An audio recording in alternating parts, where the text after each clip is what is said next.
நண்பர்களுக்கும் தமிழக மக்கள் அனைவருக்கும் என்னுடைய வணக்கத்தை தெரிவித்துக் கொள்கிறேன். அதாவது பல்லாயிரம் ஆண்டுகளுக்கு முன்பாக தோன்றக்கூடிய மொழி தான் தமிழ் மொழி.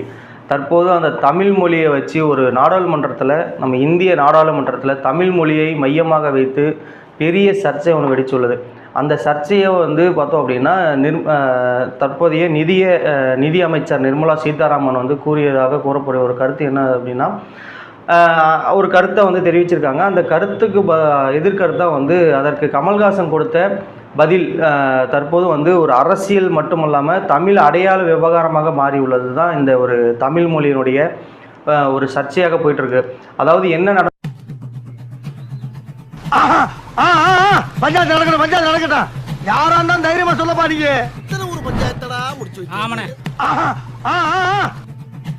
அப்படின்னு பார்த்தோம் அப்படின்னா, நாடாளுமன்றத்தில் அமர்வில், அதாவது